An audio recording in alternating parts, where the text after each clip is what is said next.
C'est dans le cadre de la présentation officielle du Centre d'éducation familiale et sociale situé à Bellevue 2, agglomération du 3e arrondissement de la commune de Libreville, le samedi 17 mai 2025, par la promotrice Sa Itma Nathalie Épouse Mouichi et Jessie Mitoul Ngonga, pierre angulaire des AGR et experts en entrepreneuriat, ont fait l'actualité de cette nouvelle structure. De faire l'ouverture aujourd'hui, c'est-à-dire déjà, quand j'ai rencontré M. Jessie, qui m'a incité, qui m'a pratiquement harcelé en me disant « Je ne peux pas laisser dormir ce projet dans les tiroirs, il faut le mettre sur pied ». La fondatrice du centre d'éducation familiale et sociale qui ouvre ses portes aujourd'hui. L'objectif, c'est de présenter cette structure qui accompagne les enfants de 5 à 16 ans, 17 ans. Voilà.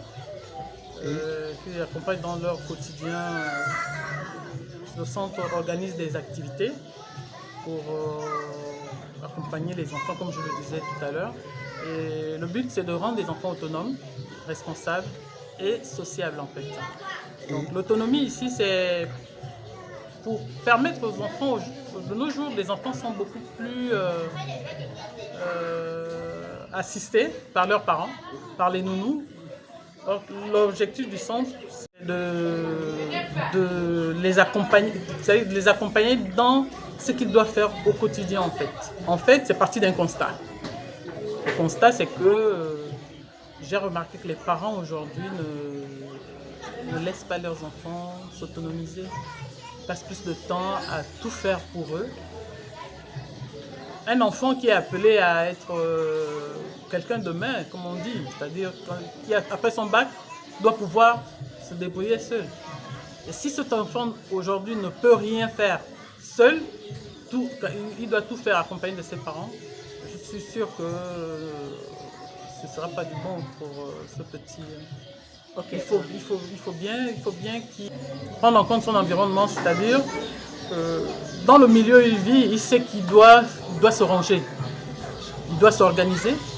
Et ça, beaucoup d'enfants n'arrivent pas à le faire en fait. Ils apprennent à se prendre en charge eux-mêmes. On compte à peu près 6 activités, c'est-à-dire il y a l'agriculture, il y a la couture pour les filles, il y a ce qu'on appelle la gouvernance domestique, par exemple. La gouvernance domestique, beaucoup plus, parce que les enfants aujourd'hui, il y en a qui ne savent même pas faire leur lit en fait.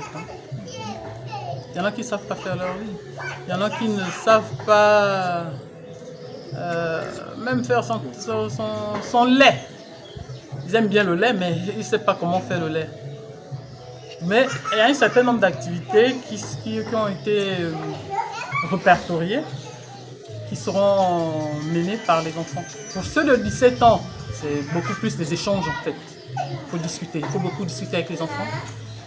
Leur donner la possibilité de s'exprimer et de les écouter. Monsieur Jessie m'a accompagné dans la mise en place de ce projet. Et c'est lui qui me suit jusqu'à présent. Parce que c'est un projet que je voulais mener il y a quelques années. Je n'ai pas pu le faire parce que je ne suis pas tombée entre les bonnes mains, comme on dit. Le suivi de ce qui doit se faire en fait. Ce Jessie Mitoul est un jeune Gabonais à qui on peut faire confiance.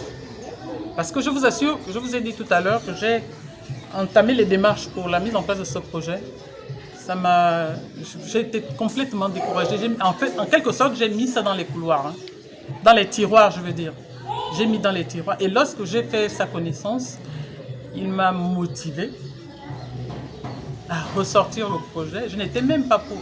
Je vous assure que même lors de cette organisation, je n'étais pas. Parce que c'est lui qui m'a dit non, il faut, pour que les gens sachent ce que tu fais, il faut que tu organises de temps en temps des rencontres de ce genre, c'est-à-dire faire venir des journalistes et présenter ce que je fais. Voilà. Après avoir présenté le centre, ses missions, l'objectif, en fixant le cap par la promotrice, Jessie Metoul Mengonga, jeune compatriote en âge, mais grand dans la tête, engagé pour donner du sourire à ceux qui osent entreprendre, n'a pas hésité à donner son sentiment face aux enjeux de cette initiative. Et si je suis ici, c'est tout simplement pour accompagner une des personnes que l'on forme dans le domaine de l'entrepreneuriat social. Comme je l'ai toujours dit, aujourd'hui on parle de la réduction du chômage. Mais l'un des meilleurs moyens pour réduire le chômage, c'est de lancer les jeunes dans l'entrepreneuriat social, de lancer les gens dans l'entrepreneuriat social. Et elle a accepté de relever ce challenge en créant une organisation sociale qui, selon moi, dans 1 an, pourra embaucher des personnes.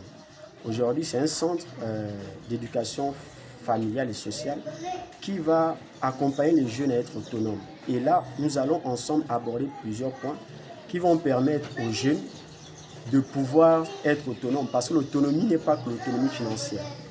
Nous pensons que pour être autonome, il faut que la personne soit capable de mener un certain nombre d'activités, ne pas tout acheter, contribuer déjà à constituer une épargne quelque part. Et c'est pourquoi moi, je suis toujours disponible pour de tels projets, toujours. Nous notons que c'est dans une ambiance fraternelle, cordiale et encouragement et partage d'expérience que cette présentation du Centre d'éducation familiale et sociale a fait tomber son rideau en invitant les parents de faire confiance à la promotrice qui compte jouer un rôle dans la construction du puzzle du bien-être social à l'ère de la 5e République.